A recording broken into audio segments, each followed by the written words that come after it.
welcome to Spirit Switchboard. I'm your host, Carrie Lynn Chilhorn, and you are listening to us live on the United Public Radio Network and the UFO Paranormal Radio Network, 105.3 in the Gulf Coast and 107.7 FM in New Orleans. Thank you so much for being here, everyone. If you are interested in finding out more about the shows that UPRN has to offer, you can head to uprntalkradio.com and you can access all of the shows, the hosts. You can access the thousands of archive shows that we have. There is something for everyone. It is not all high strangeness and paranormal. I'm realizing, folks, StreamYard did some rejudging and I did not add our banner, so things are going to look a little different tonight. The camera was not acting, it was acting up as well too. So I'm feeling a little like I need to take a breath. How I feel like we need to start this show. I was very excited. This was so late in coming, and I'm really grateful to tonight's guest for being so patient that it took so long to get her back on the show. It was such a great experience having Asria on. We did a 3-part. Tonight will be the 3rd part series, tapping into our cosmic DNA frequencies. And my mom, my sister, and my niece were so gracious in being part of that, those segments. So I wish that we could have had them all back on to do the part 3, but it's how things are rolling today. It's just how things are rolling today. So I'd like to bring out Asria Beckham. Hi. It's always good to see your face. Oh, thank you for having me back. And this is so exciting to, as you said, build the conclusion of everything we've done so far. So thank you. You're welcome. Sharing time, space, and energy with you is always a pleasure. Thank you. How would you, so just to give people a little bit of a background, do you know what? I see that you have a new web address on there as well too. The Alarian Resonance. I'm so sorry. Maybe we should put that up for you on the ticker banner. Thank you. You're welcome. Can you tell people a little bit about your background? Yeah, sure. Absolutely. So, hi, everyone. Those of you who, don't know me, I was really blessed and sort of having the background in, I think, being sensitive, I think you would call it. So from a very, very early age, from the age of about 5 or 6, seeing the unseen and feeling the unsaid. And so working and knowing sort of energies and spirits at a very, very young age. I then later on, through obviously doing Reiki and dowsing and mediumship and so on and so forth, was introduced to my star family, star beings, through dowsing. So through pendulum work. And through that, I was then bringing back memories of when I was a child and various visitations in my room and things like that. And the journey has just been unfolding over the past few years, especially in the past 5 or 7 years, I think it is now, where I started asking the question around, I could understand sort of like Akashic records and things like that, but how we're then linked to and our past lives in other galaxies, other planets, and other planetary systems. And I'm trying to cut a really about 40 odd years into about 4 minutes, but I think we have lots of time. So I then, as I started very much working with a group of beings that I currently know as the scholars. So they're a group of masters in their own right. And we call them scholars because not only are they learning and we're learning, but we're also teaching as well. And it was learning how to translate the various frequencies of different races of beings through various pendulum works. Now, some people will know that there are different tools that I use, like the Unify, which is a beautiful, beautiful. I don't have it with me, so apologies for those who are viewing this. But it's kind of like a selenite crystal. Ah, there we go. Yes, thank you, Carolyn. You're welcome. You're welcome. It's like I call it like the unicorn horn. Yes. So, and that helps pick up the various frequencies, and that's how I started tuning in to the various frequencies and energies of the different beings with it. And the difference being is within a person's energy field. And that started to answer the questions around what makes us up. Where do we come from? Because a lot of people like me are like, look up at the stars and go, I belong up there, not here. Here doesn't feel quite right, but up there, there's kind of a bit more of a longing. So yeah, here's uncomfortable Earth School. Yes, it is very much Earth School. There is a lot to learn down here, and the journey that I've been on more over the past 7 years, and this work has been unfolding month on month around what frequency of being are we holding in our own energy field, and what can we then identify those different frequencies of beings, and then how does that link to our star lineage? How does that link to the other planetary systems we're in? But most importantly, which I think we'll come on to a bit later on, is how can we use that while we're on Earth School? How can we tune into that? How can we bring our awareness to that? And what does that actually mean for me? Exactly. How can I start using it? How can I start integrating this kind of multidimensional architecture that makes us up? Let's say hello to folks that are in the chat. Thank you so much, everybody, for popping in and saying hello. Contessa is saying hello, Carrie Lynn and Asria. Everyone in the chat, thank you so much for being here. Oh, I'm glad Jody's excited about the topic today. So are we. Tina Lumasol. Good evening, Carrie Lynn and Asria. Looking forward to the show. Thank you. Victoria at Astrolight Paranormal saying hello. Mish, hello. Thank you so much for being here. Hello, James. Thank you so much for being here. The Wiz is in the room. Sandy Cordick, we have been talking a lot about PEI making a trip, so I'm happy that you're here. Thank you, Stephanie Malo. Did you do the breath with me when I took that breath in? Take the deep breath in and ground. Julie Dow, thank you so much for being here. Good evening, James. Have a wonderful show tonight. Thanks for chiming in from the other room in the house.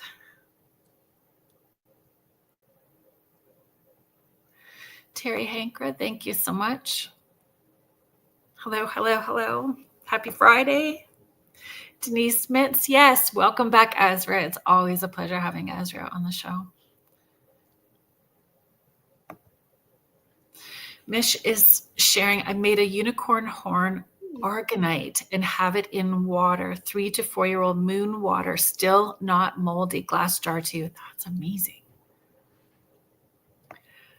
Hi, Trisha. Thank you so much for being here. Jennifer Lynn, hello, my friend. Debbie Bean, Jackie White, welcome back, Asria. Fiona Clark, thank you so much for being here. If you are new and you didn't see part 1 or part 2 with Asria. Asria tapped into the different family members to take a peek at generational, to see if there was going to be patterns within our family structure that would show up.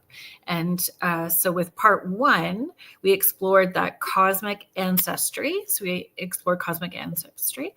And then we did the live results with my mom. And I know that some of you know that my mom was not well over the holidays, and we're sending some healing energy her way. So I appreciate that. She still could use that little bit of support. So I appreciate everybody that did that. So we did my mom's, and I have to say too, Azra, when we were leading up to that, it was huge for my mom and my niece to agree to it. Because when we talked about aliens before, my niece used to cry. She was so scared about talking about cosmic anything, aliens. It was just so fear-based, what she was used to hearing or seeing through media, right? Very fear-based stuff. And she was so scared. So for her to be brave and vulnerable and participate was just huge. And for my mom too. My mom is quite shy, so it was outside of her comfort zone to be a part of this journey. And my sister just agrees to anything that I want to drag her into. So she just says sure, and then asks what we're doing later. So it was such a big deal for our family structure. And what was amazing for me to see on the other end of it was how my niece embraced all of that, and how my mom really embraced all of that. And the conversation goes quite frequently with my mom too, talking about aliens and connection. And it's really shifted things for my family. So let's start back with the live results that we did with my mom. So what would you most want listeners to understand from that reveal that we did in the first? I mean, that is incredible. And thank you so much for that amazing feedback, because I know, as you said, there were many hesitations. And I mean, this is one of the first times we've done, as you said, that whole kind of group family dynamic. So I found the whole thing very, very exciting. But indeed, from the first one, which was first of all, with doing any energy work, people will then know to getting the acceptance and the approval to go into somebody's energy field in order to start obviously picking up on those frequencies. Are the frequencies layered? Yes. So that was first of all a little bit of a challenge for both your mama and your niece, was the first thing. But I think really with what was very, very interesting is that, sorry, I did make a few notes from before, so apologies if I keep on looking down. But no, it's all good. I'm looking down, reading questions. We're just going to roll with it however we need to today. I was going to say, it was a couple of months ago, so it was more than a couple of months.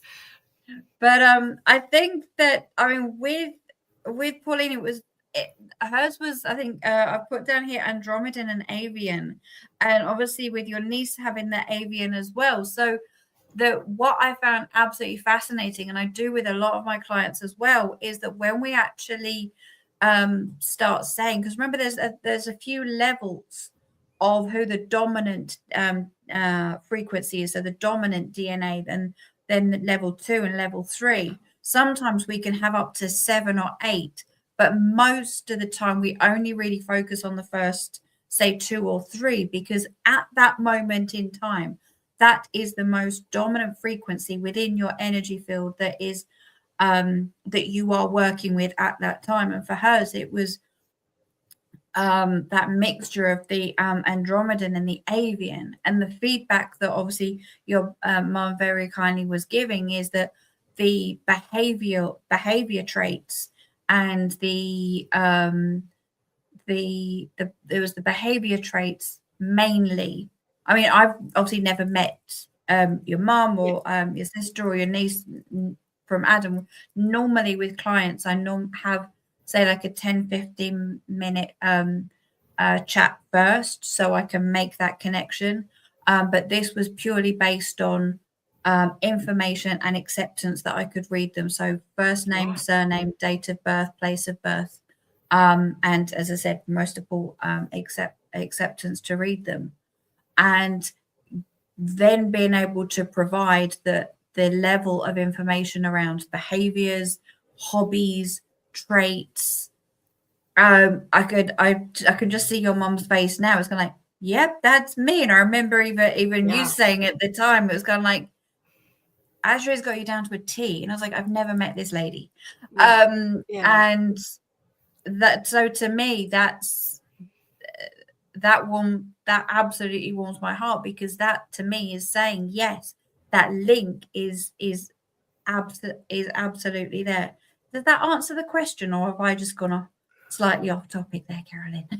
No, I think that answers it perfectly. I think that was such an eye-opener for many people in understanding, and it's not just about having them as guides, it's having them as part of our DNA frequency, and that seeing the DNA frequency as our DNA frequencies are layered as well and overlap. There's not just this one. We have these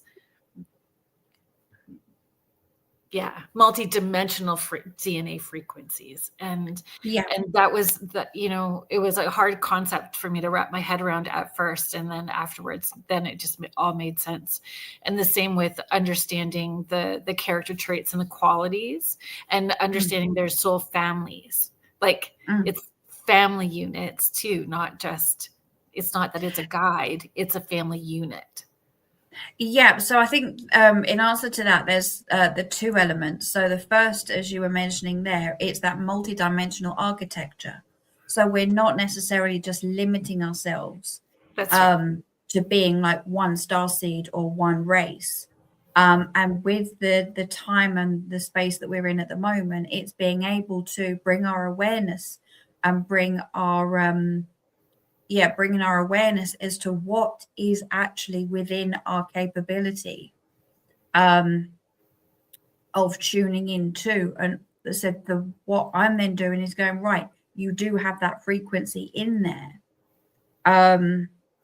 to actually start utilizing and tuning into a little bit more. Because I think I remember mentioning a story with a client who I had before, when you were mentioning there around the family unit. So moving across to that is we've gone from identifying the frequency of that race of being, and we know that there's races within races of beings. And now I'm not going to go down that rabbit hole, we'll just keep it at a higher level. But one of the things that we do within the session now, if we were to go down this deeper, what we then sometimes find is, so for an example, here we've got, as I said, Pauline, who was avian, and then your niece who was avian as well. Potentially, I'm not saying it's definite, but what my guides, so the scholars who I work with, sometimes show me a tiny little movie of where those two individuals have been off planet or on different galaxies. An example would be a wonderful client who I had a couple of months ago. I didn't know that she didn't tell me before the session that everyone had been telling, oh no, you're Pleiadian.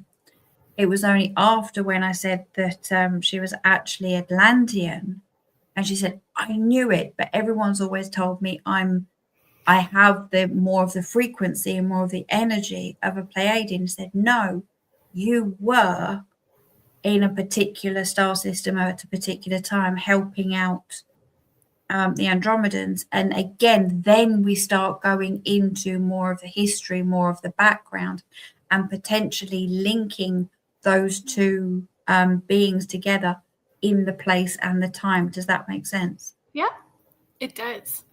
It does.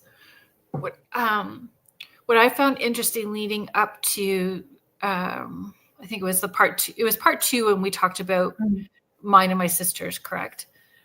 Yes. Prior to that, and it's just the way that it all worked out, I had a Life Between Lives session with Marilyn Kaufman, and who has been a guest on the show a number of times. And during that experience with Marilyn, I had a cosmic guide step in and move me. It was a wild session, that Life Between Lives. And where that guide was showing me where I had come from came up in the information that you found, which was crazy. It was so crazy to have had that session with Marilyn, and then you tap into it without knowing that I had that session. That was, I think that was really special. And I believe that was around the felines, if I remember rightly. Yeah. Lumerians. Lumerians, I beg your pardon. And because again, that's exactly as we've been saying, because that is the frequency and the energy that at this space in time is the most dominant, what is the most that we're unconsciously utilizing and tuning into. Because obviously when we do come to this planet, we kind of like get this off switch. I think even like Dolores Cannon said, most of like her clients were like, before they come here, going, I'm going to remember. And then as soon as we pop out, we go, yeah, don't remember. We spend but luckily with the new generation, they are remembering a lot more, which is good. Michelle, I think you would love it. Michelle Plummer is saying, I'd love to try this with Asria. I bet it will bring some clarity. It really does. We just had, the beginning parts to what you do. You go much deeper and more in depth and more layered. We were did that introductory kind of part to introduce people to it and to see what would show up in generations.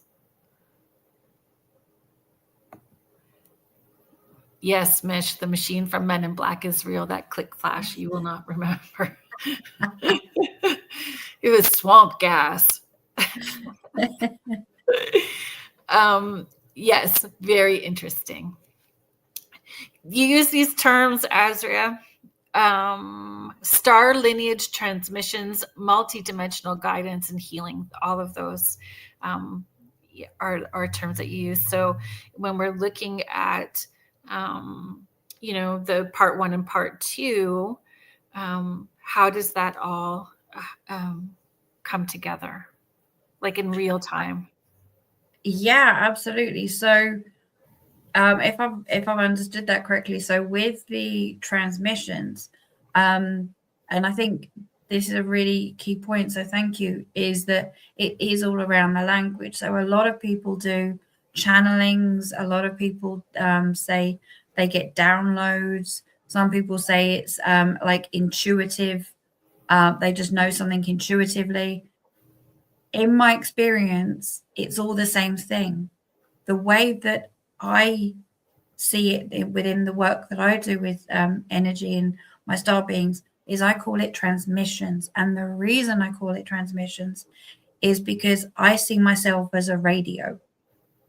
Sounds really bizarre, and it's tuning into those different frequencies. And over the past 5, 6, 7, 8 years, I've learned by working with different people the different frequencies of different races. Yeah. So, like in the old style where you used to turn the knob on the front of the radio and you go, right, that's radio 1, that's radio 2, that's radio 3. I'm going, that's Lemurian, that's Lyran, that's Atlantean, that's I also get a feeling within my body as well. I think it was Lyrans, now that we're saying that. It was Lyrans with me, not Lemurians. You were right the first time. It was me that was incorrect. And Yeah, I understand what you're saying, because when I'm working, angels have a certain frequency. My loved ones in spirit have a different frequency. When the multidimensional guides, so the off-worlders, they have a different frequency. Fairies have a different frequencies. Mermaids, working with all those different beings have different frequencies. And I feel the more that you learn about tapping into frequency, you drop the label. You just know because of the frequency that you're tapping into, and you get less stressed about trying to name it. Yeah. You just know what it is. 100%. Yeah, 100%. And then what then happens is that, so as you said, in real time, so it would be either sitting with someone anywhere, as the clients are international. And then once you get that acceptance, then I spend time and tune in to that field and then see what are the frequencies that I'm picking up on. And said, then it's really a triangulated approach, because to me, just getting a frequency, I was like, nah, need to try a bit harder. So it's a three-pronged approach. To me, it's one of my team will stand forward. So depending on who the race is, because the scholars are made up of, I think it's about 30 plus of them now. I said through the years that the group has been getting bigger. I will get a reaction in my body of some description. Lyran to me, well, feline is very strong. For example, reptilian would be I go cold. And then the third one will be if I'm using the unifier, that will move. Or now I'm not using that particular tool as much now because I've sort of grown in knowledge and confidence, as you were just saying there, Carolyn. You know. And so I love that for you. When that information comes through, it's then going, well, what else? Again, how the work is now progressing is kind of like, what else does this person maybe need to know? How can they? Because again, this goes back to you. I'm the radio, I'm the messenger to say these are potentially the frequencies within you. Now it's the integration of if that aligns with you, if that feels right for you. Because I've had clients before going, their dominant one, they'll go, maybe, but the second one, they go, yeah, that feels right. And then like a month or so later, I'll get a phone call going, Asria, you said. I love those sort of emails and phone calls. I know I shouldn't, but I do. Because it feels like a holy cow moment for us too. Like, what the heck? Wow. Like we have those moments too.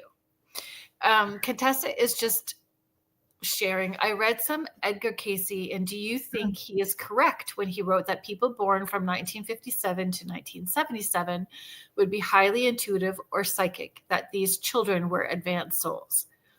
I say yes. I also say yes, because we did have, and I can't remember who originally noted it, that obviously you get the different waves, they call it, as I'm being told. You get the different waves of people.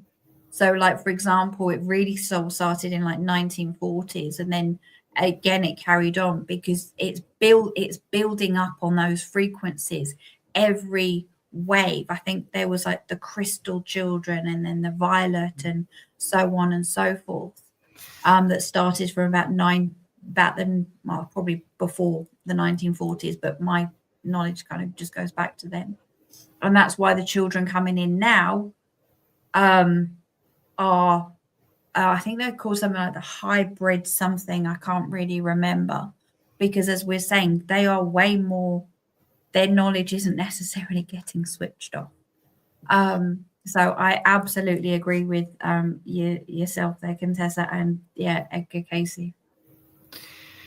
What is one place that you feel people may misinterpret during these kind of conversations? Do you think that well, when I'm sharing the information, sorry. Yeah, how to keep it grounded, like how to keep that information grounded for them, and what maybe people will misinterpret through this these kind of I think conversations? that's a really great question. I think it goes back to what you were saying earlier around labels. Because this isn't labeling you. This isn't just saying, well, you are this, you are that. I do not have the right to tell you who or what you are. Right. And this isn't going to say, right, this is a fix, or because we are, as I said, multidimensional beings.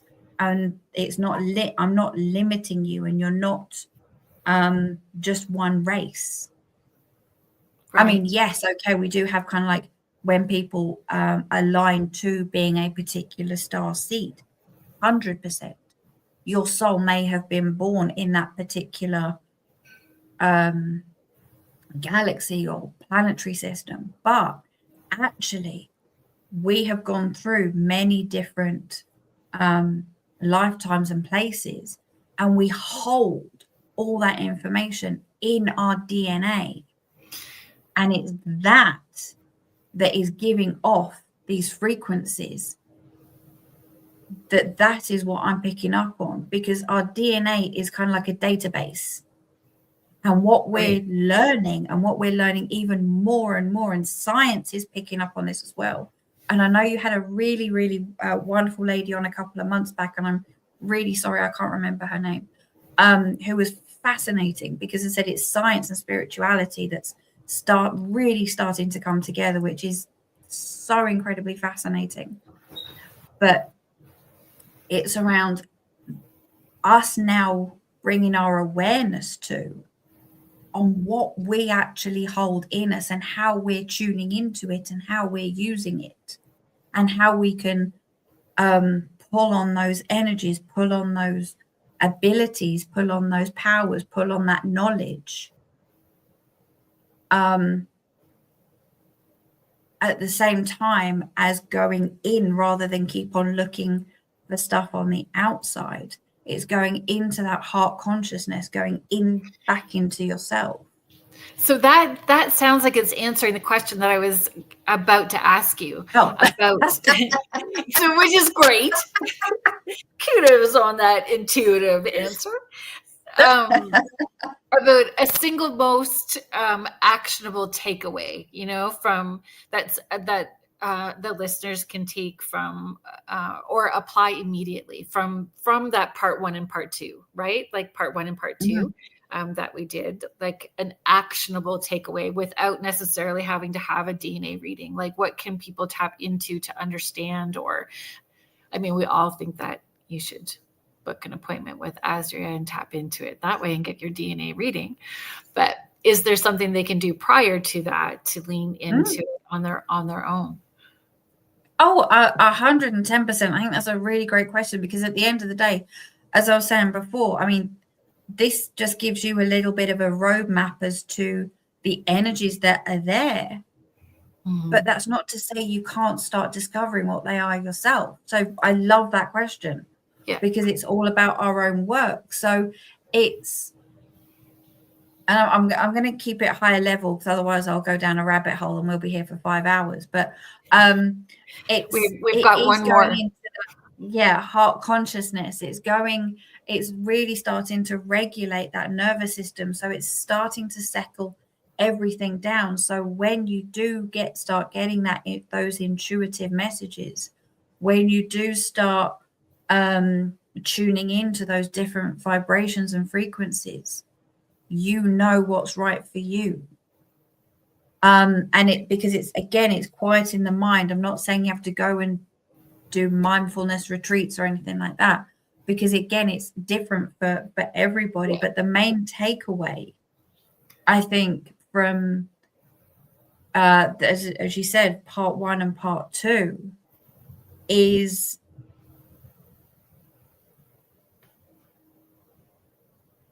really listening to yourself and going, what do I like? What do I feel? Because it was the information I was sharing with, you said, with Carolyn, with Pauline, with your sister and your niece. But at the end of the day, I could have been saying anything. but it's what was said was resonating with them, how they felt. How did it feel for them? What was right for them? What did they take away? I find, and then accessing, so looking at, I was with the other, I think it was the example that you had given as well too, like what your hobbies are and the things that you're drawn to. So when we're so focused, or at this point, the conversations lead us to past lives. So now we're asking people to go deeper than just a past life and to think dimensional, that these hobbies and interests and characteristics in who we are as a healer, a warrior, an activist, any of those things are attached multidimensionally. Yeah, because as you rightly were saying there, around if you have a strong feeling towards a particular race of being, it might just start off with one. Have a look, as Carolyn was saying, have a look into, there's so much information out there. So this is why I was saying it's good to see what resonates with you. So if you feel a strong pull towards one particular race, have a look into it. What is their core belief system? More than Pleiadians, folks. There is more than Pleiadians. Yes. Yeah, I think at the minute there's been at least 102 different races that have been identified. There's probably more. I don't read too much. I just pick up myself. But yeah, and again, when we talk about disclosure, it's to me, disclosure has already happened because this is in our everyday language around different beings and the different races of beings. So going back to like oneself, have a look at, okay, well, this information is saying this about this particular being. How does that feel for me? Where does that resonate for me? So when we're talking about multidimensional guides, what do you include in that category? And what do you explicitly not include in multidimensional guides? So ancestors, star families, spirit guides, higher self, like what do you include when you say multidimensional guide, and what do you exclude? What do you explicitly not include? Me personally, and I think again, language here is very, very important. But me personally, if you were talking about multidimensional guides, it will be those different race of beings. Because then if you're talking about the angelic realm, that's the angelic realm. If you're talking about ancestors, that's ancestors. If you're talking about spirits, you're talking about spirits.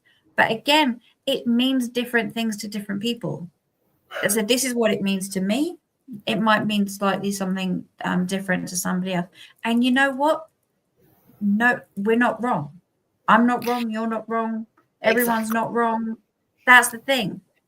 Yeah. It's what does that mean for you? So I really love that question, because I was having a conversation with somebody a couple of weeks ago, and we were both technically talking about the same thing, but we were both calling something completely different names. Yeah, I find that happens a lot. So if we talk about how do you define star origins and soul contracts in a way that doesn't bypass personal responsibility? Oh, good question. So sorry, say that one again. Yep. How do you define star origins and soul contracts in a way that doesn't bypass personal responsibility? Like we still have responsibility and accountability, but how do you define it? So the first one will be the one, as you said, where we lived in different galaxies, different soul systems. And then the other one would be very much the case of what we agreed to when we come down here. I mean, there are various different soul contracts as well. But yeah, that's, to me, that would be the difference with the two. Does that make sense? Yeah, it does. Tanya Martins, hello. Thank you for being here. I'm really sorry if you guys can hear Bruce. He's deciding to be very vocal from the other room. Okay.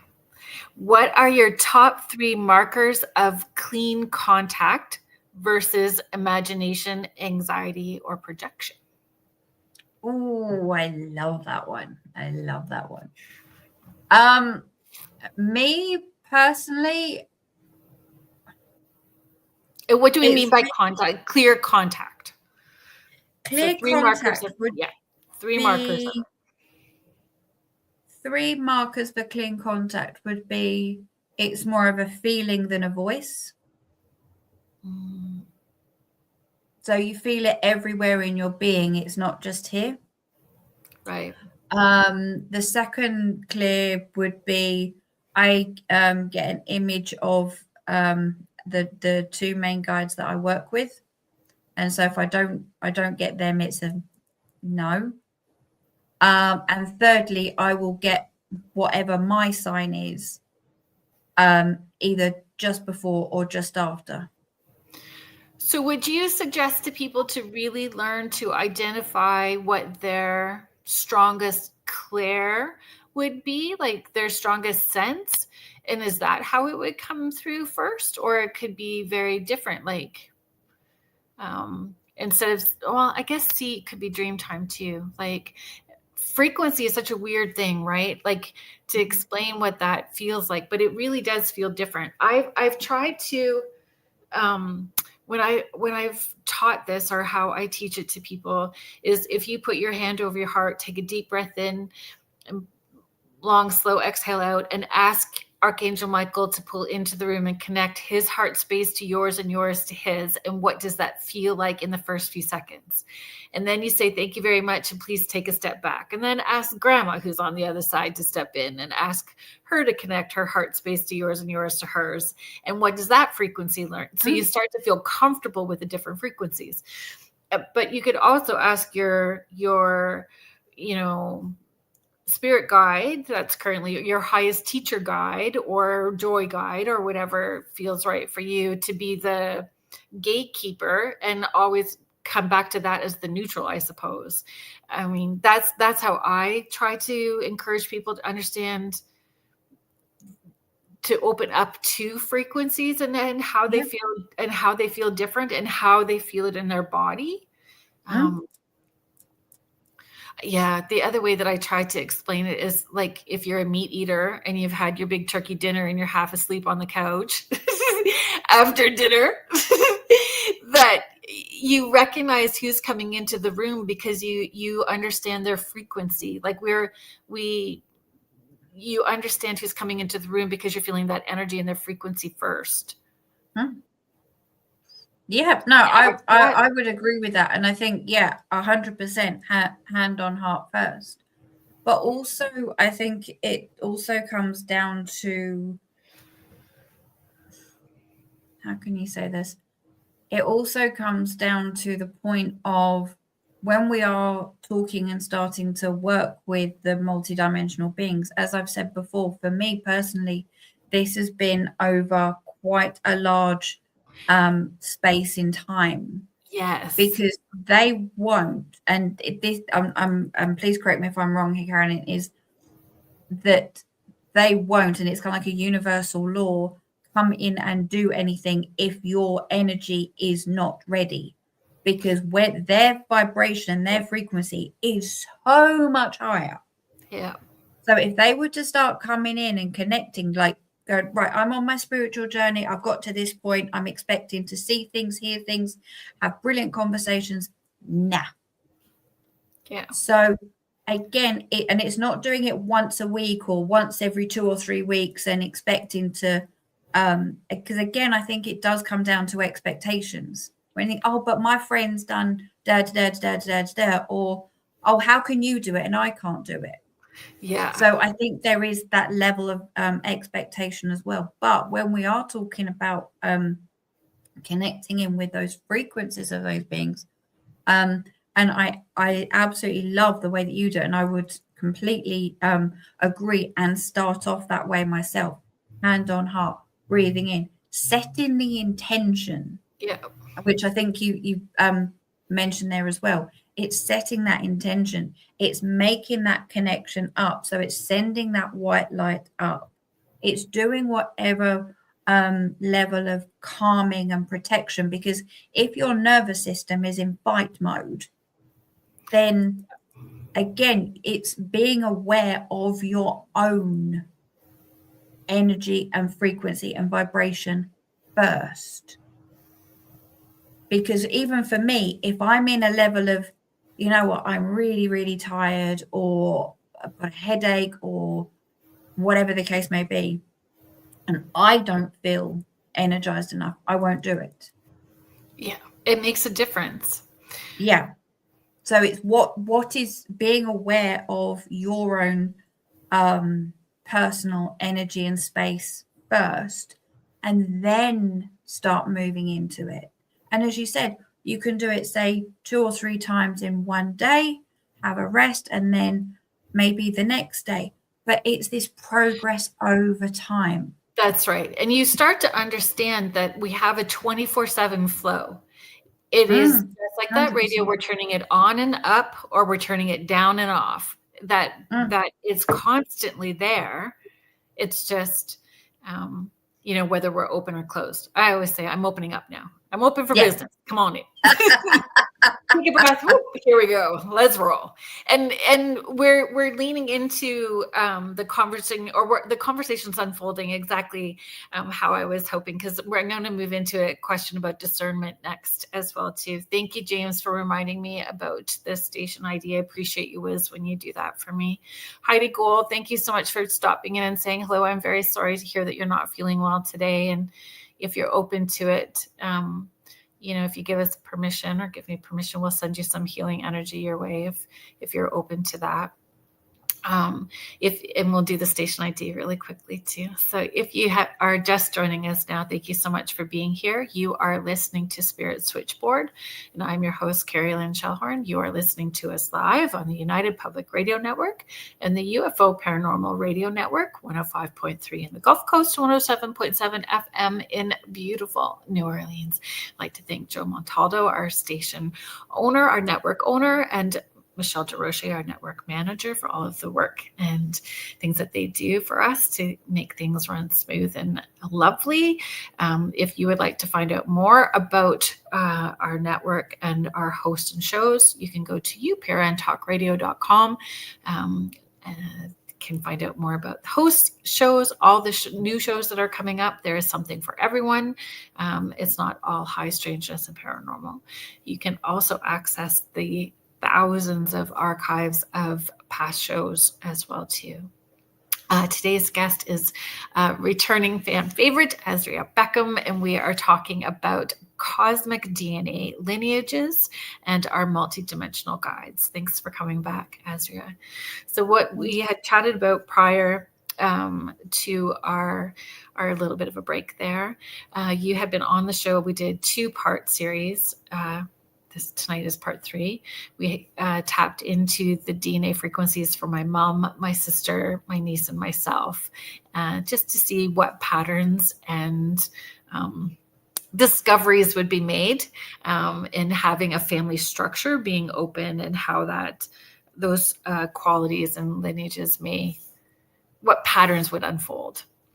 And I found it fascinating. And we did find some patterns within the family structure. So that was exciting to be able to find that.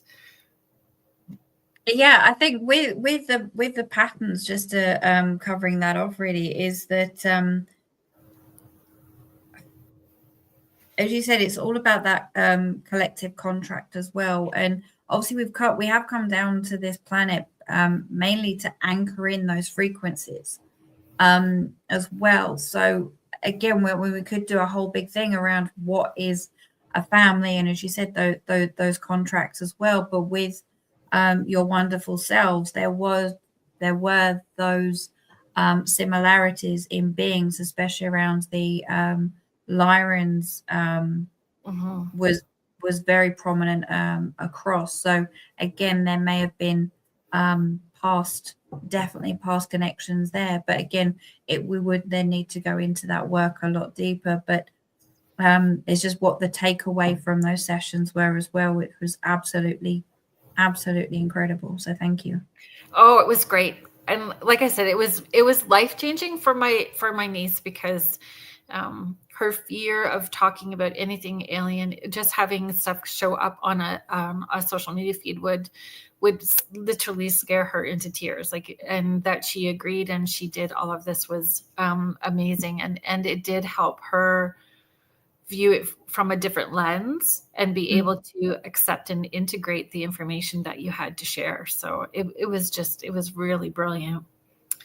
I wanted to step into discernment. So what are your non-negotiable discernment checks before you treat guidance as actionable? So instead of taking the information, like what filters do you use? Timing, consistency, how your body responds to the guidance that you're receiving. So that's a really good question.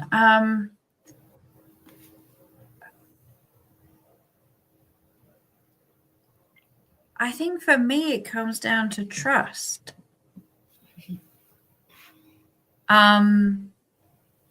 Because when I do fully go into a session, there is a level, there is the transmission, but a lot of it will be coming actually through more as a bit of more of a channel.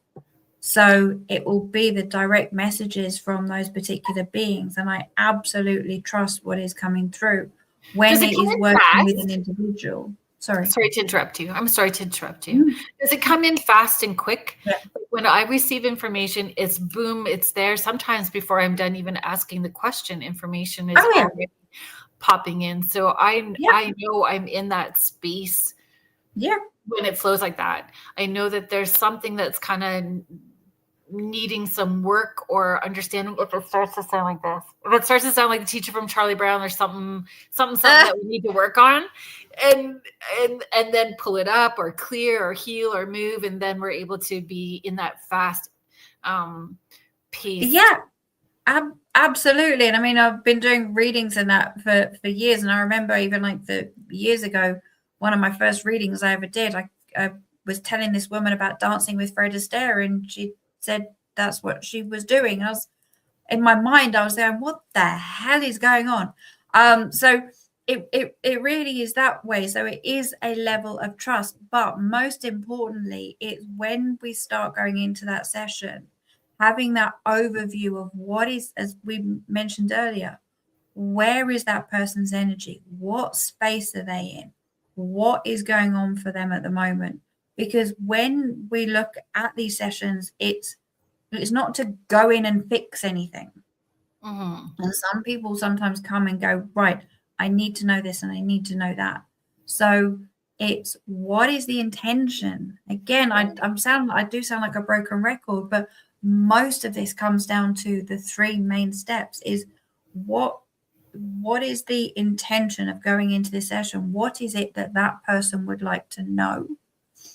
How are they then going to integrate this information? But I think going back to your question is that, yeah, for me, it very much does come down to trusting the information that comes through. Because even if I do a session that's not face-to-face initially, and I record everything that's coming through,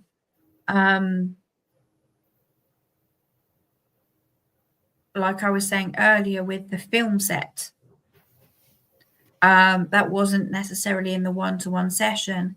That was the work I was doing before to then pass the information on. Similarly, like we done on part 1 and part 2, is there was the information that came through, and then we came on screen and shared it in that way. And it's just really understanding the level of understanding that person may have around energies, spirituality, the beings, the connections. So rather than maybe going into dialogue where they're just going to sit there with a great big question mark on their face, but again, that's where I link in with my team and go, right, you know this person better than I do. Have at it. Right. So with the extraterrestrial beings or species, I think I'm going to use the word species, but that feels kind of, I don't know. Is that a rude word to use? No. I don't know if that feels like a rude word. Because there's so many that you are meeting and understanding. Are there different focuses with each species, like different focus of healing, different focus of characteristics, qualities, or purpose? Even purpose, I think, is probably the word that I feel I'm wanting to use, and how that integrates. So are each of those species different levels of frequency that we would have to integrate? Okay. Can you talk more about that? I feel like yeah, absolutely. So the integration part, I think, is really interesting, and it's really only something that I've started to work with over the past few months, because before it was sort of passing on the information and to say, right, these are the dominant frequencies. But now, as you said, people are now sort of coming back going, this is really great. So how do I now take this forward? And it is, as you were saying earlier, those aha moments. Yeah. So once the information is passed on around who the beings are, as I said, a little bit more around the behaviors, as you said, what they're assigned to, it's those aha moments. And that already changes that person's energy and frequency, because that awareness and perception, it's kind of like a little light bulb has gone off inside. Yeah. Or that strand of DNA with that frequency has suddenly gone. I hate using the word activated because it was never switched off. Yeah. But you're more aware of it. Yeah. Agreed. And then from there, it's from those aha moments, I usually ask, well, how did that feel? Getting that information, it's a slight rhetorical question. If the person wants to share, they can. But it's kind of like, how did that feel within you? And then from there, it's kind of like, okay, well, there might be the case of, I think for an example, with the felines, there is a level of the divine feminine there. So it might be that they're linking in with that energy a little bit more. It could be the case of maybe with the Andromedans, that there is a different level of knowledge that they're linking into. So with the integration, I mean, again, there's so many different ways in which we can take this, because again, I'm trying in a way to not limit. It's not limiting yourself to say there is only like a certain pattern per, as you said, per race. Yeah. Because each of us, it's quite individual. Do you find people, are there times where people give their power away and you have to redirect them back into their sovereignty, like where they are, when they get into this space, that they I'm not phrasing this right. You know, I feel like I'm going to step into a big pile of poo right now. Step into a big pile of poo. Like sometimes people get so love and lighty that they're so airy-fairy, they're not grounded in who they are here. So this is about incorporating, not becoming. Do you know what I mean? You know what I'm saying? Yeah. How do you redirect someone who may be kind of fallen off the edge into that space? How do you help ground them into incorporating that without going too far off the deep end? And we've all been there. Yeah, all been there, 100%. And I think, as you said, it is kind of very much, and I might be stepping in a big pile of poop here, but we'll do it together. It is the case of it's the whole love and light brigade. Nothing can touch me. I'm fine. I've done all my inner work. I'm untouchable, kind of. and that's fine if that is your belief and that is where you are, absolutely fine. But I agree with your question to the point of, as you said, bringing that back down to earth. And how do you then go about your everyday life while still integrating?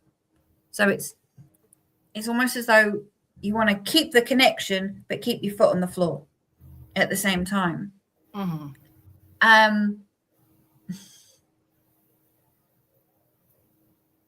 I think that's really difficult. Again, I'm a bit like you. I'm trying to find the words not in a negative way, because we can look at grounding in many different forms. That, I don't know. I'm struggling with this one a bit, in all honesty. That's okay. That's okay. Okay, we can shift gears. If somebody wanted to connect, sorry, did you want to shift gears? Yeah. We can shift gears. Can we? Because sure. Again, I think if you are in that thought and you are in that energy of everything is love and light, to me, that is quite dangerous. And you have, as you said, given your sovereignty out, you have kind of gone, everything's airy-fairy. So it is the case of the universe will show you at some point, is what I get. Yeah. And when we're talking about giving your power away, I have a very clear line when I have clients that, I don't want them coming repeatedly to ask their loved ones on the other side to tell them what to do. We still are the ones that are here having to have accountability for the choices that we make. Our thoughts, words, deeds, and actions matter. And so when we're looking at it multidimensionally with cosmic multidimensional guides, or our off-worlders, or aliens, however you are wanting to whichever term resonates for you, that you are still the one that is here having this experience and have responsibilities, obligations, and accountability. So not giving our power away that way. So I think trust is part of it as well too, trusting the path and the healthy boundaries. We still need healthy boundaries, right? Because they won't know. I don't know. You work with the cosmic guides way more than I do, or multidimensional beings way more than I do. So I know that I've had guides come in that presented in a way that appeared uncomfortable, where I would catch my breath. So I'd catch my breath, and then immediately that connection shuts down, right? If we're not in that relaxed space. So here's me going, no, can you please come in tall, dark, handsome, and smell like cookies? And then we're good to go. That's nice. Please, that's not working for me. Because if we don't tell them that it's not working, they think it's working and they keep doing it. So we won't do the work unless we're relaxed enough. So, how does that work with off-world beings and cosmic guides? Because do you see where I'm going with that? Can you give them direction? Because do you still have control and power? It's still your body, your vessel, and you're the one doing the work. So we still have control in how we are interacting with them. Yeah. There is one thing, as you rightly said, called free will. Yes. And that is unbreakable by any level of frequency being. And this is where, as you rightly said, it's bringing you back to your sovereignty. I mean, I've had or known people within the spiritual community where, and again, this might be a slightly different rabbit hole, but I'll continue with it anyway, is that, I mean, I've experienced both sides, like you were saying, the really low D words, the demonic side, to the most amazing high frequency beings. So from one to the other. And I've heard people in the spiritual community over the past 30 odd years that said, no, if I don't put my awareness on lower level beings or the negative ones, they don't exist and they won't hurt me. You're leaving yourself open. So yes, absolutely. You only need to have one experience to know. Yeah, exactly. So this is where we're bringing our own sovereignty back to go, right, what feels right for me? So, because I said, some of the information that I tell you, you could say, yeah, okay, Asria, some of that resonates, some of that doesn't. Perfectly fine. But as you rightly said, you can also get those individuals who keep on coming back to you going, well, you've told me this, but this hasn't happened. You've told me that, and that hasn't happened. Well, more so really like that they're giving their power away, that they're wanting their loved ones to tell them what to do. And they may see potential outcomes, but we still have to make that choice. They may see something coming up for them, but needing to, and even they have rules there as well too. They you know, they're only allowed to intervene to a certain point because we have free will, because we have to have accountability. Yeah. And as I was saying earlier around with the different beings as well, is that through your journey and where your frequency lies, you will have that connection to a point where your energy is ready to accept it. You're not necessarily going to go from, okay, having connection, or being able to feel frequency at that level, and then all of a sudden you're feeling a frequency at that level. So people who don't see or see, for people who don't see or hear, lower and higher. Sorry, I beg your pardon. What would be your favorite, or do you have favorite non-visual or non-auditory cues? Like to me it's kind of like, if you're looking at a visual, a really good one I would say is like if you're in a big like large building that's got like 25 floors, and say you're only on level 5 and you're wanting to connect to somebody who's on level 25. So you're working your way up, and every time you're working your way up, you're connecting to a higher level of being. Fantastic. That would be sort of the visual. So for me, it's taken me years to kind of work that up and change my frequency and work with my energy in order to so like you've got the building next to you, and maybe you're in one building on level 5 and they're on level 25 in the opposite building. So you need to get up to that level in order to start talking to them. So for that's really how it works. For folks that are listening, or folks that are in the chat who don't have that, are not tapped into those clairs as maybe their strongest clairs, can they ask, so their cosmic or multidimensional guides no differently than how they would ask, you know, how they see ascended masters, or how they see angels, and asking for synchronicities or signs and symbols, or dream time. Can that guidance come through from their multidimensional guides in the same ways? Yeah. I mean, we are all connected. So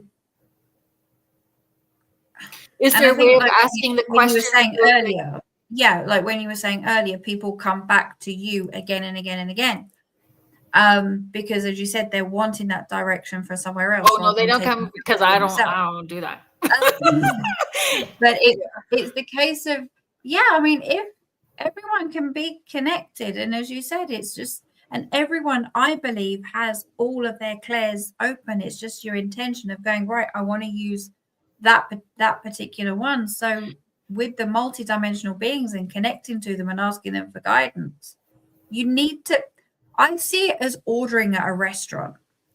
So when you want to connect to them, you need to tell them how, when, and where, and how. Yes. So it's like going to a restaurant and say, right, I'd like to order pasta, please. Do you want lasagna? Do you want ravioli? Do you want so I really want to connect with you. How?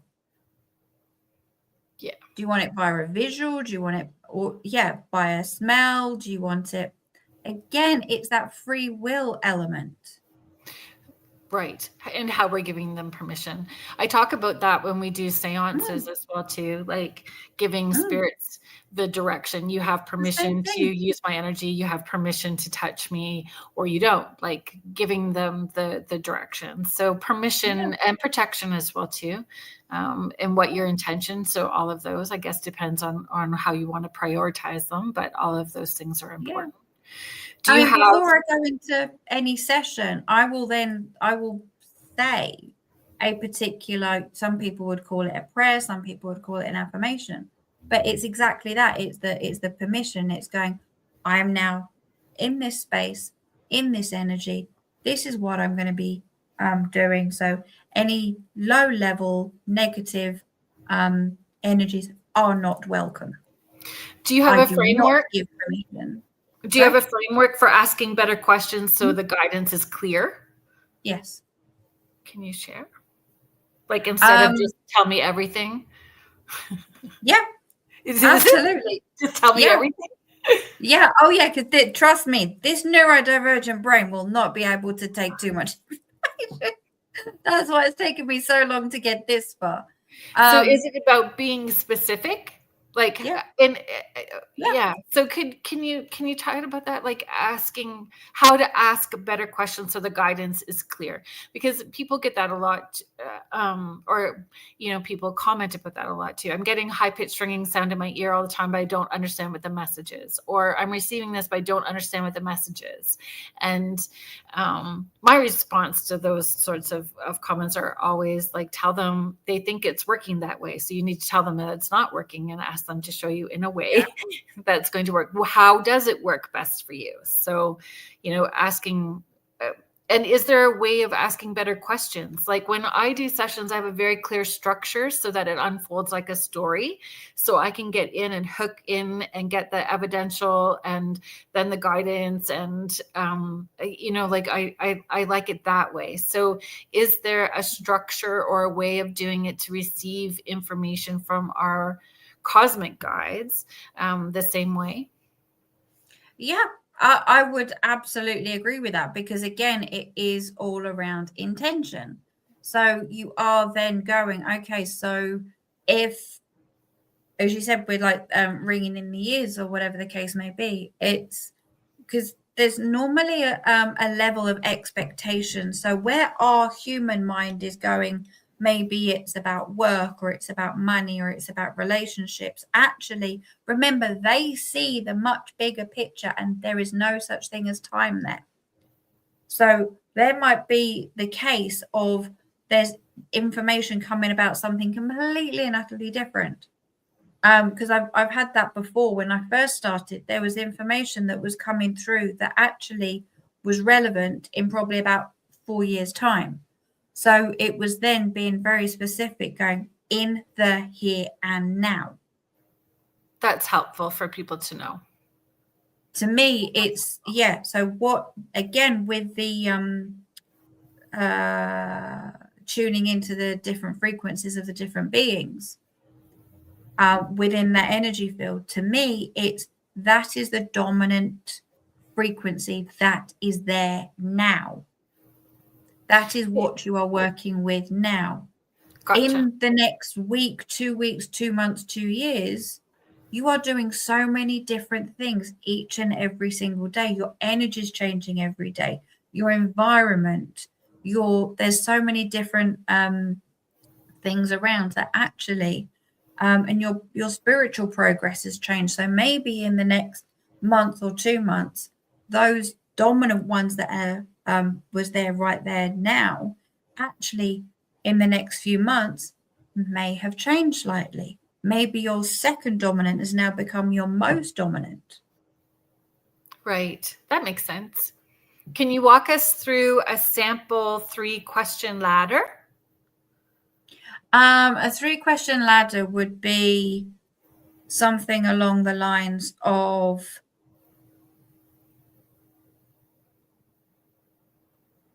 So it would first be the actual frequency itself. Then it would be what is it that the person needs to know? And then what is the priority now? Right now in this time and space. Sorry, my language is probably a lot longer, Right. but yeah. Would an important question be, what do I need to release? It could be. So when we're doing the DNA sessions, it's more about the linking in with that particular being. I think when we're talking about healing and releasing and questions, that's more around the work much later on, once the information around those particular beings has started to be processed. That goes into more of the reading later on down the line, because we're not necessarily within those sessions doing healing, releasing, and readings. So you do the energy transmissions first, and then as we move, because there's several different types. So you can do like the level 1, which is just telling you what those frequencies are. The level 2 is what the frequencies are and a little bit more information that's coming through. Or then what clients are starting to come to more now is the more in-depth work, like for an example, the family linkages, even though, I just said one. But then it's then doing more of the integration work, where we can then start asking the questions, as you're rightly saying there, Caroline, around healing, releasing, any further questions as part of that integration work. So when they're doing the integration work, do you see tangible behavioral changes? Yes. Love that. Can you talk about that a little bit? Tangible changes. So we can on the website, there's I say between a sort of 3 to 6 week program, but that's not necessarily 3 weeks or 6 weeks. That can be spread over months. Again, it's more adapted to that individual and what they're comfortable with. Right. So, for example, in the beginning, there will be the passing on of the information around the transmissions of those frequencies. And then sometimes by week 6 or 7, then the person, I'm thinking about one client in particular where her confidence came in and her confidence was quite low. She came in not really understanding she's the most amazing dowser with pendulums that I've seen. She knows, and there's wisdom and information that is coming through that shocks her, because it's coming from a place within her that she sort of, as I said, unlocked. So there was another lady who the other day, one of her clairs has very much come online. I think it was clairaudience, but because there was little dots in that she was seeing, and everyone was going, no, it's not seeing, it's more hearing. But her expectation was, I want to see, but actually she was getting more this way than this way. So again, I could go into so many different stories, but at the end of the day, it's more about your personal journey. I'm just there as a little bit of a as the teacher in the middle, making you aware of what is there and what is possible, right? As well as you said later on in the session, doing the healing and releasings. It's about intention as well too, right? Like if it's health concerns, relationships, or boundaries, like all the same things that you focus on with other guides, you could focus on with them as well too, on that multidimensional space, right? Yeah. Can you talk about strengthening our connection to our guides without escalating fear? Like I'm just thinking back to my niece Maya, right? Like, so how we can open up without, for me, I know that it's just stuck in my head, and I know that it comes from media. But if you say reptilian, immediately my hackles go up. Yeah, no. Like it just, and I know that it's my Chihuahua brain. I know that it is from media and fear farming as well too. So I understand all of that. And like everything else, there's good eggs and bad eggs. So, how can you, or what suggestions do you have recommendations do you have for strengthening that connection without escalating fear? Well, one of the things I very much got through was with her was more the connection with the birds, with the avians, but in itself,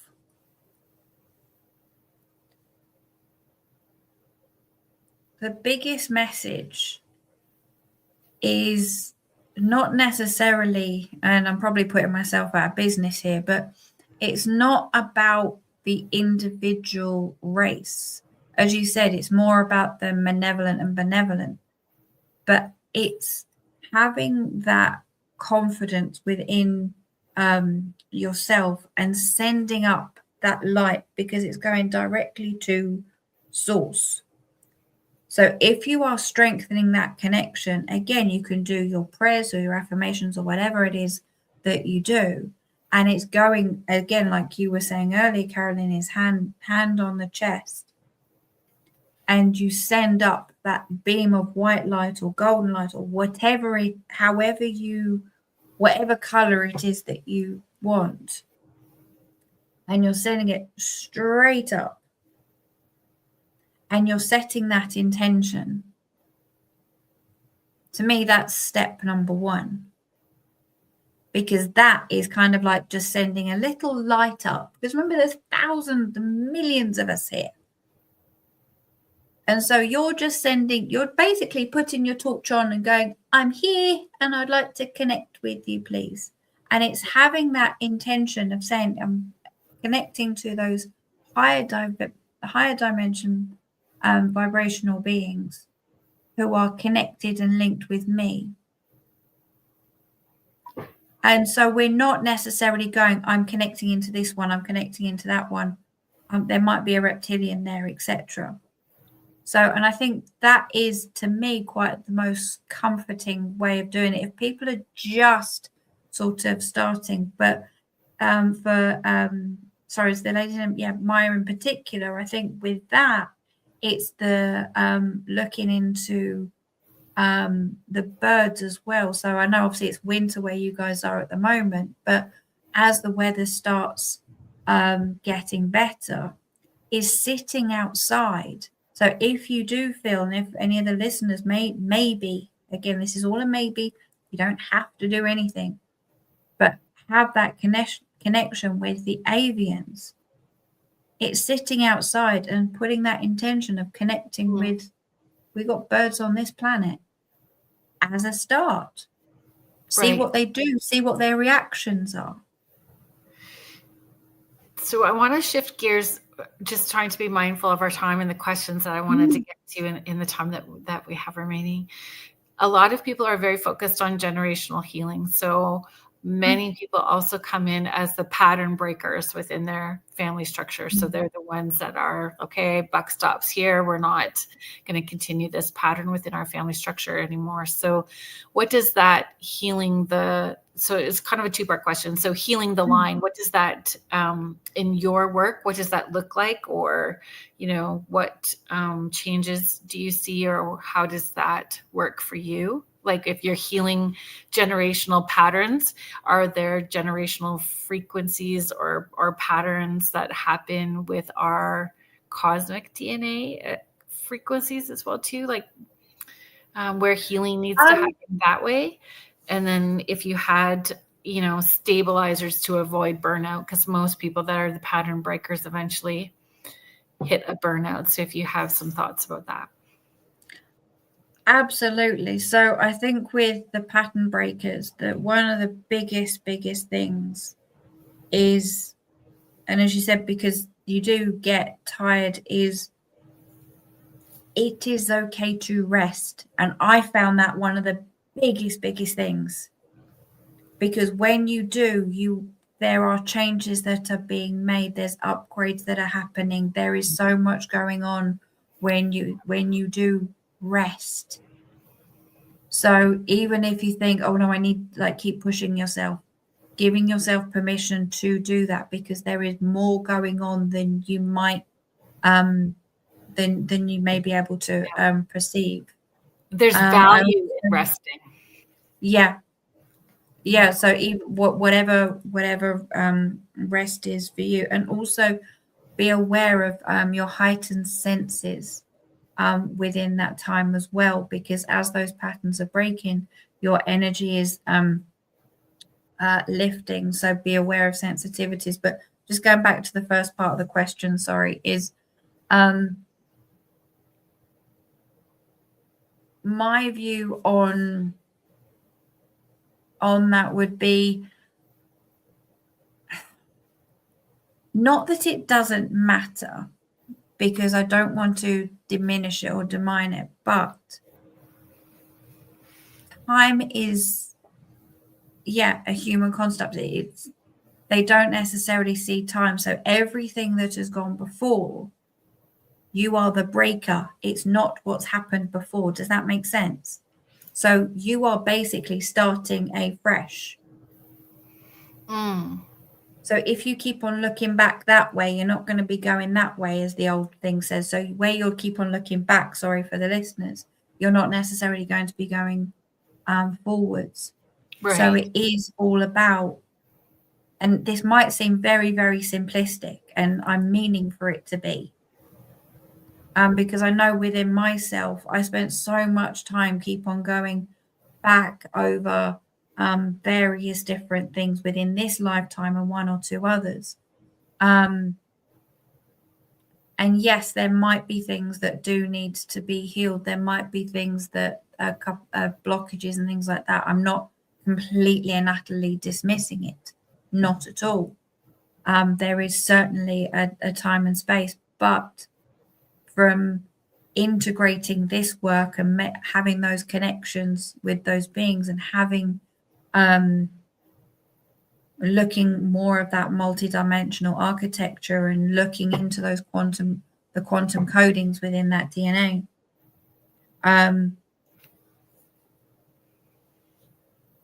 that is a part of the healing,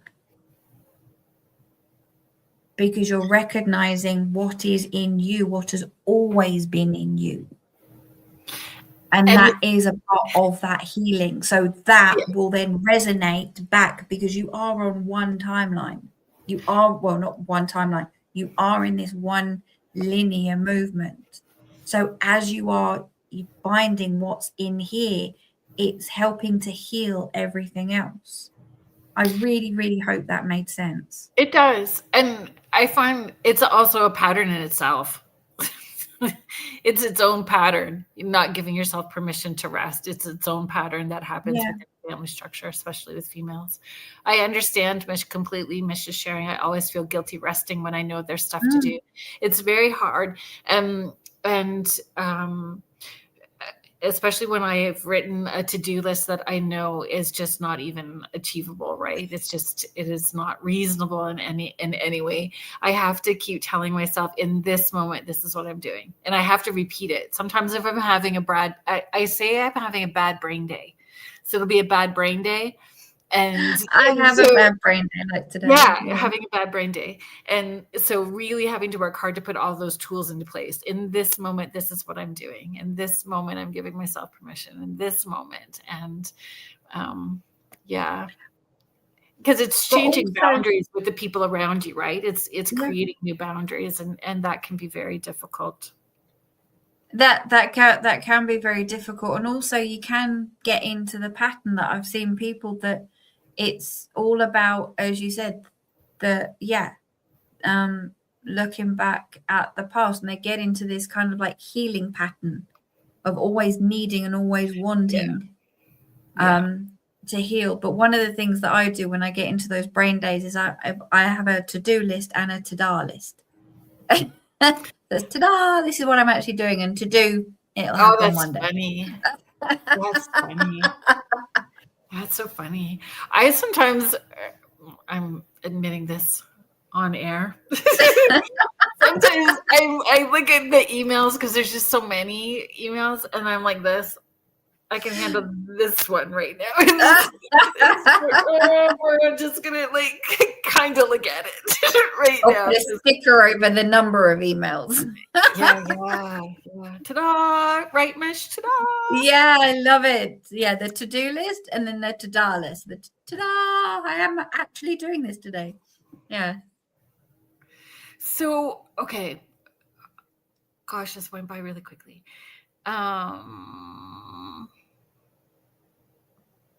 Because we can do too much of it, right? Sleep deprivation, constant divination, people hang on to their expectations when they're looking for signs. So like there's lots of things that we do that we create our own boundaries and blocks, right?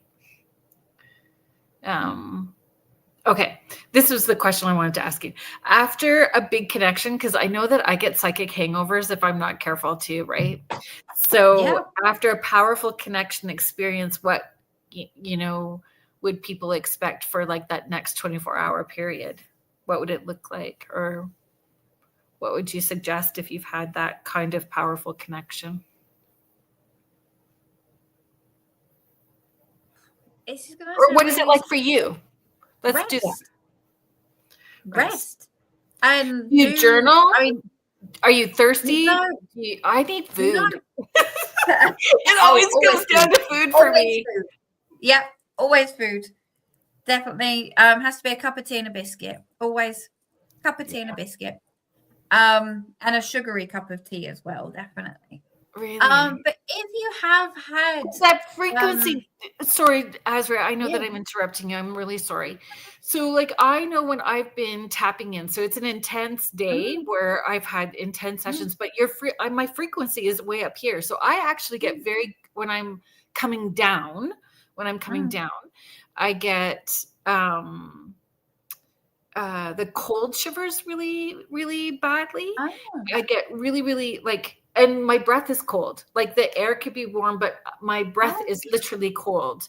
And then I need to have something to eat because I get lightheaded and I'm kind of starving. So then I have something to eat and it pulls me down really quickly. I'm grounded. And then I'm just really tired. Then I just want to have no pants on and just be sitting on the couch as chill as possible. Just like, that's where I'm at. So like when, and again, it's very different where you get spiritual people who feel that they're more spiritual than you because whatever, right? And trusting what it is for you. So, figuring it out. What for you, do you have that process of coming down, and what does that look like, and what do you need to recharge, refuel, and allow your spirit to be okay? Yeah, but I also think it's the preparation as well. So like for me, before I don't really eat. So even if I'm not directly going into a session, but there's going to be some a lot of energy work happening, I will find that I don't really eat before. So again, afterwards, it's quite sugary stuff. Really? But also I'm greasy. Yeah. I'm fried foods. I need something. But then, I think with me, it's having like a blanket. Even in the middle of summer, I have to have a blanket like over my legs, maybe up to my stomach. That then I feel cocooned. Oh, you're all wrapped in like a burrito. Yeah.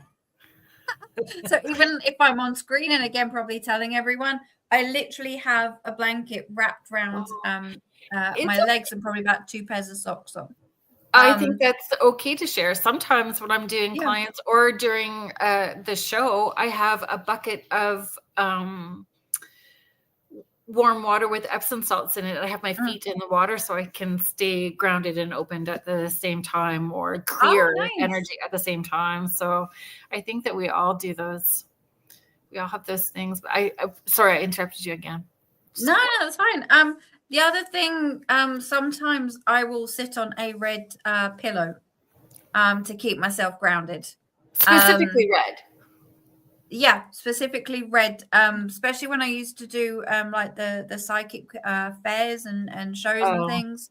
Yeah. Because sometimes, as you said, being out. So whenever I was out, I'd sit on a red cushion that will have a little bit of salt in it. But usually after, I mean, that's absolutely fascinating. As you said, when you were saying about like the cold breath and everything, that's amazing. But for me, it's always to do with the right side. My right side will feel very different. Even maybe like when we're on screen, sometimes you might see me shrugging the shoulder because there's different kind of feelings and stuff that's going on. So I mean, I've had it to a point where I can't move my right hand and like my right side. Interesting. When you see me doing this and I got somebody standing behind me talking. Yeah. Every time. Or this one, like if I've got a smoker, I do this, and then I've got a smoker with me. There we go. Yeah. No, I get that one. But again, folks, it really is over a period of time. Like I've been doing this full time 19 years this year. So full time for 19 years. So, it started off as these little subtle things. And the more that I did it and the consistency, then I understood what I was receiving. So with our multidimensional guides, it's similar. Yeah. And our personal healing work matters. Our personal healing work and accountability and what our intentions are. So the more that we take accountability for our emotional and mental health, the easier it is for our vibration to lift into those frequencies. It is, and it's a lot of it is to do with our nervous system. So it's it's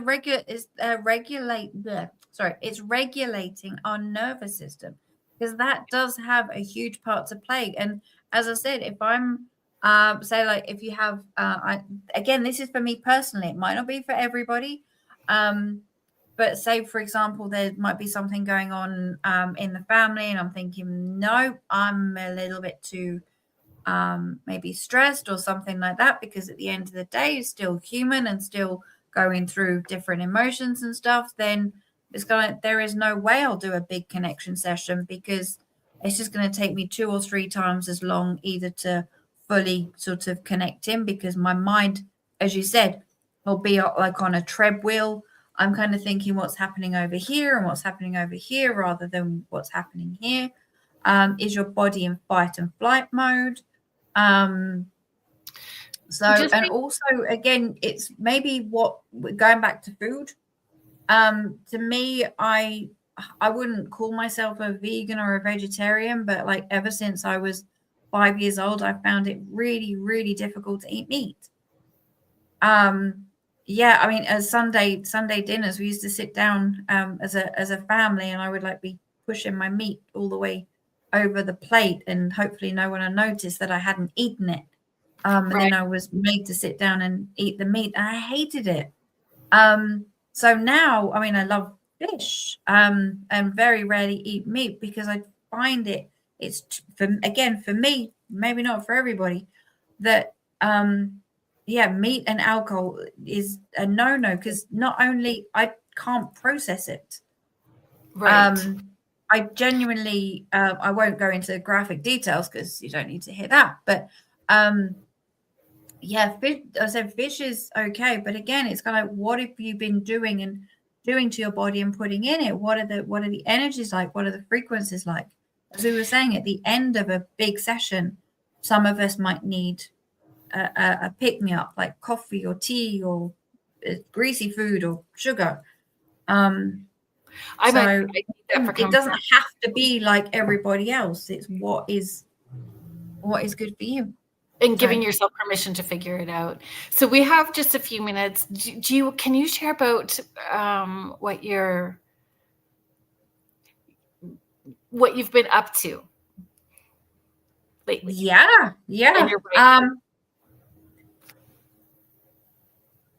I didn't think many people know about that one. Thank you. Informations. Yes. It's taken me a very long time, but this year I will have 2 books coming out. Exciting stuff.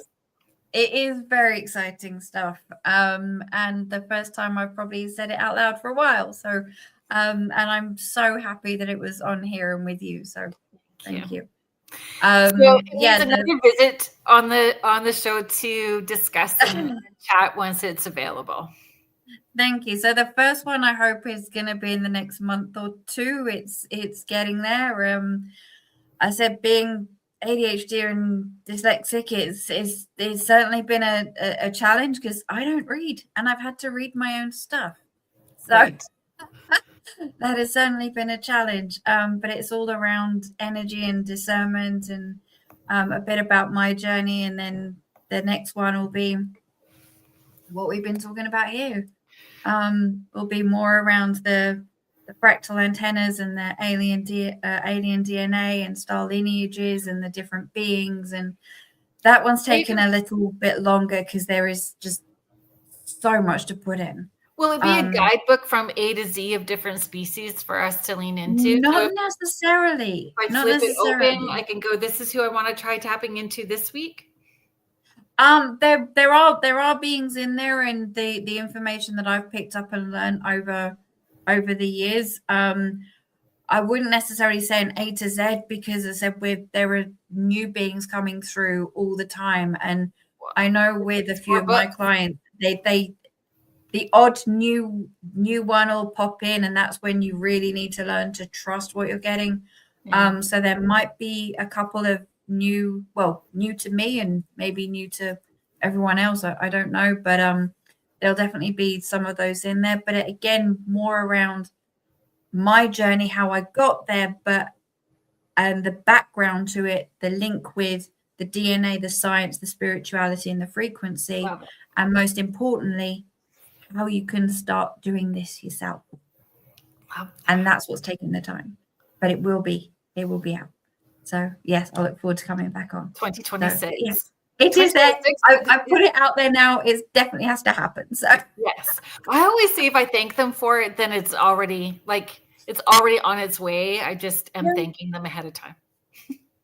Oh, definitely. I mean, the information that's come through is just fascinating. But reading my own stuff is definitely a challenge. It's so life-changing. I know that I talked about this before when I had a multidimensional guide come in with one of my kiddos that is in the spectrum. Mm-hmm.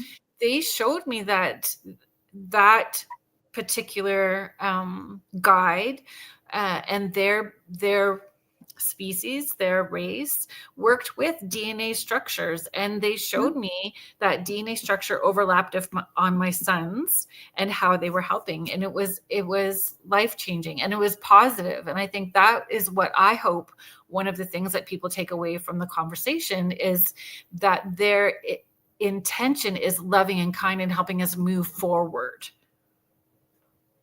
Because it is being, and I think we said it right in the beginning, it's being in that heart consciousness. Yeah. Because that's where this planet is heading towards. That is the awakening. That is the disclosure. That is where all of most of the beings, and I will say most now, is in that heart consciousness, because we've been under various rulings in that for so long. That's why we keep on saying, and as you were saying, it's hand on the heart. It's going back in, and the more of us that do it, it builds up that higher frequency, that higher vibration on this planet. And it's not always, as I said, looking for that external validation, because you will trust. That's right. Thank you so much for being on the show. I appreciate you so much. And I appreciate you sharing your time, energy, and space, and pretty soon your words and wisdom in book form. You are a rock star. So Next week, folks. Rebecca F. Pittman is coming on next week. So Rebecca has been on the show a number of times. She is a brilliant author. I love reading her books. I am a book person, and she's going to be coming on talking about her book about the Enfield haunting. So if you do watch any of the Conjuring series, so the Conjuring, the Enfield haunting was the last one that was just it. So she wrote a very in-depth book about the Enfield haunting, and we're going to be talking about that next Friday on Spirit Switchboard. So thank you everybody that was in the chat and participating, hanging out with us. I appreciate all of you so very much, and thank you to Joe Montaldo and Michelle DeRoche. Thank you to the United Public Radio Network and the UFO Paranormal Radio Network, 105.3, and the Gulf Coast, 107.7 FM in beautiful New Orleans. I hope that everybody has a great week. Thank you everybody for being patient with Beyond or Beneath the Hollow Moon. We've had some life challenges, and Laura Lee's needed a bit of a break, but I think that we'll be back next week for sure. So if you could continue sending your love and prayers her way, I would greatly appreciate that as well too. So I hope everybody has a great week, and we'll see you back here next week at 6:10 Eastern with Rebecca F. Pittman. Have a good week, everybody. Bye. Thank you. Bye.